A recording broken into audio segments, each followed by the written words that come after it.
안녕하세요. 수아입니다. 이번 시간은 한 남자의 9일간의 우주 여행입니다. 저는 주로 이런 책들을 좋아합니다. 외계 문명, 고대 문명, 우주의 역사, 지구의 역사. 이런 책들을 읽는 것을 좋아해요. 이 답답한 3차원 지구에서의 삶이 실증이 날 때 이런 것들을 읽으면 좀 힐링이 됩니다. 마음도 가벼워지고 의식의 확대를 이룰 수 있고 '아 난 다음 생에는 저런 곳에 태어나야지.'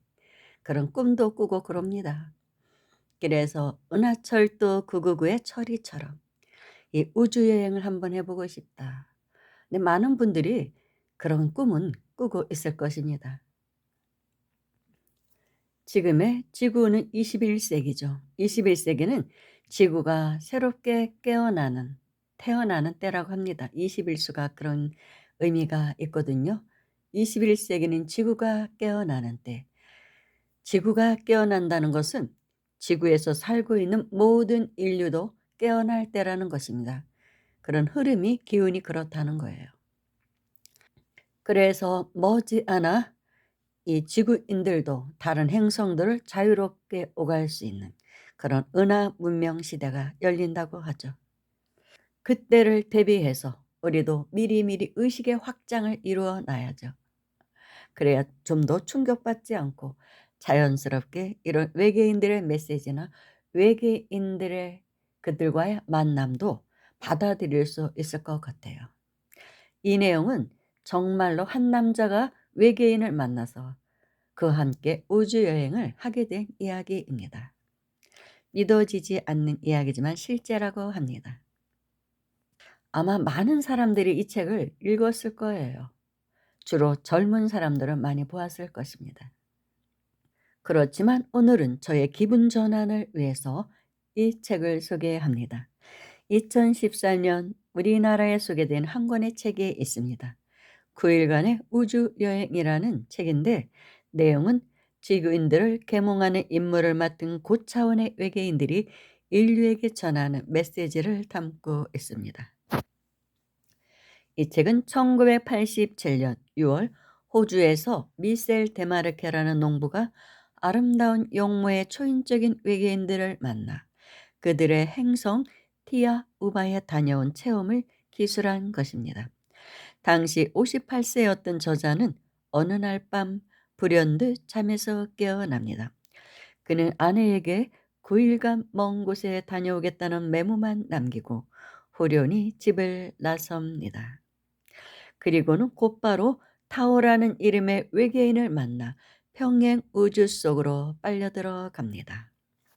그의 환상적인 우주 여행은 이렇게 시작이 됩니다. 저자는 그 특별한 시공 여행에서 겪은 일들을 기억해내고 글로 옮기는데 타오로부터 그 외계인 타오로부터 특별한 도움을 받았다고 합니다. 그 타오라는 외계인이 이 저자에게 알려준 핵심 내용을 나열해 보면 이렇습니다.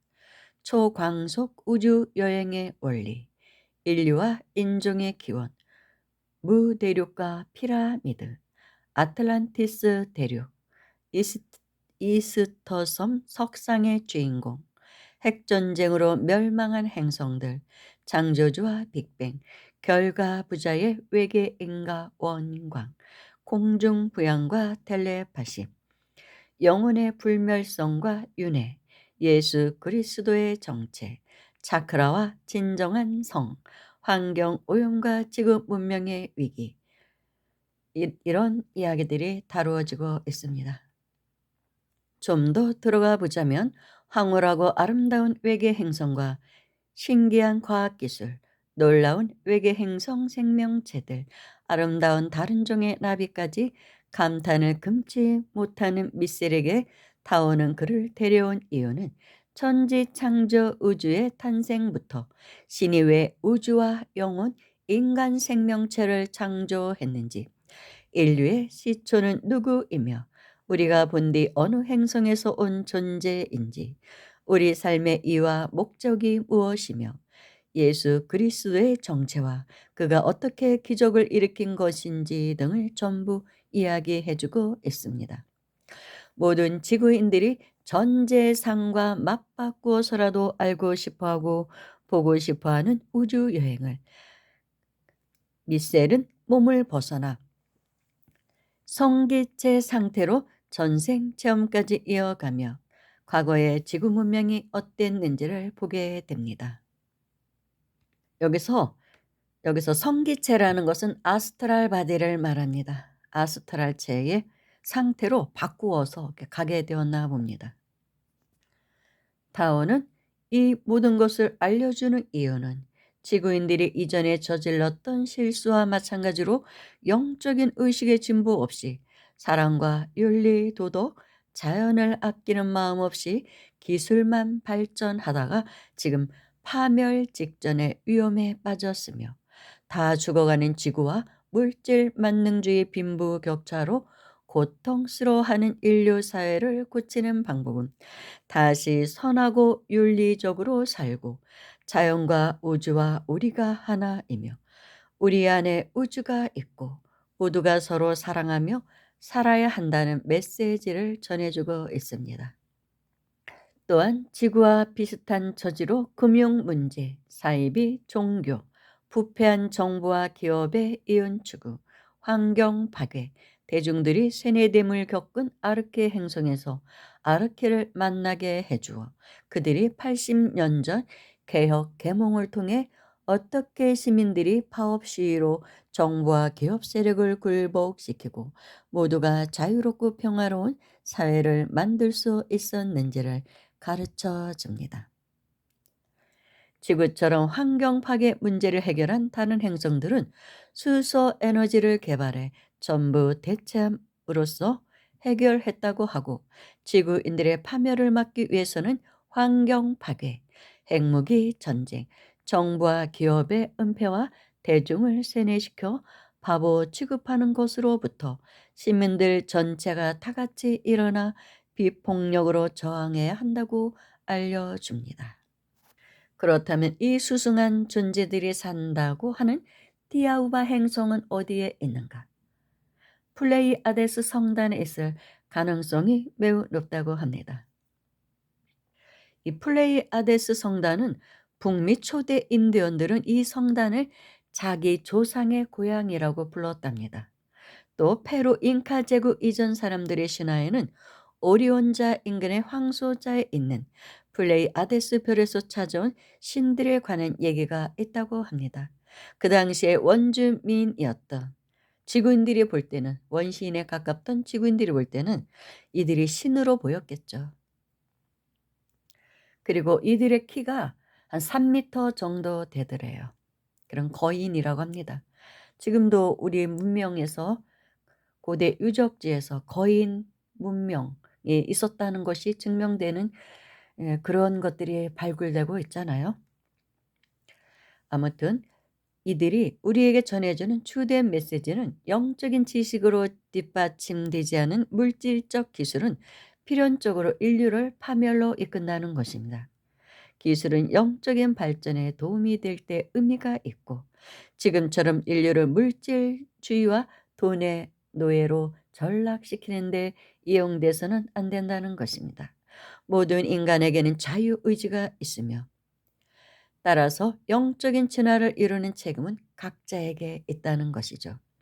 자신의 자유의지를 타인에게 강요하는 행위, 특히 타인의 자유의지 행사 기회를 박탈하는 행위는 가장 큰 죄악에 속한다고 말하고 있습니다. 그리고 인간은 육신의 삶 속에서 교훈을 얻어가는 영적인 존재라고 말합니다. 육체의 유일한 존재의 목적은 영적인 상승에 있다는 것이죠. 우리 주변에서 일어나는 모든 일은 그런 교훈의 일부라는 것입니다. 이때의 학습 도구가 자유의지입니다. 인생을 살아가면서 자유의지를 이용해 지속적으로 선택을 하고 그 결과를 지켜보면서 우리는 교훈을 얻어야 합니다. 교훈을 얻지 못하면 다음 생에서 그 과정을 반복해야 된다고 합니다. 재수생으로 또다시 떨어지는 것이죠. 그런데 어떻게 빛의 속도로도 은하계 반대편을 열흘 만에 다녀오는 것은 불가능한데 어떻게 9일 만에 다녀왔느냐? 이 저자가 탄 우주선은 본체 변화라는 기술을 이용해 광속보다 훨씬 빠른 속도로 여행을 했다고 합니다. 이는 태양계 안에서는 불가능한데 먼저 깊은 우주로 들어가야 한다고 합니다. 우주선은 몇 시간 만에 태양계를 벗어났고 저자는 우주선 내부에 있었던 만큼 본체의 변화가 언제 일어났는지는 정확히 알지 못한다고 합니다. 조종실 모니터의 이미지가 급속히 변환돼서 짐작했을 뿐이라고 합니다. 그리고 이 티아 우바인들과 교신할 수 있는 방법은 그 행성에서는 원할 때는 언제든지 지구인들에게 텔레파시 신호를 보낼 수 있다고 합니다. 단지 대다수 지구인들이 그 신호를 수신하는 방법을 모를 뿐이라는 것이죠. 그리고 이 티아우바인들은 지금도 자주 지구를 방문해 우리를 지켜보고 있답니다. 우리가 눈으로 못 보는 것이죠. 다른 차원계의 존재들이니까. 그런데 왜 저한테는 한번 안 찾아오는지. 이 미셀이라는 사람 부럽네요. 근데 이 미셀이라는 사람을 선택한 것이 그분이 굉장히 영적으로 순수한 존재였고 어느 전생에선가는 차원이 높은 그런 세계에 살던 사람이래요. 그러다가 추락한 것이죠. 그래서 지구에 뚝 떨어진 것입니다. 그래도 한때 차원 높은 존재였기 때문에 그 사람을 데려간 것이라고 합니다. 그럼 티아 우바인들은 얼마나 오래 사는가? 원한다면 수백만 년도 살 수 있다고 합니다. 대단한 거죠. 그러면서도 늘 젊은 모습이라고 합니다.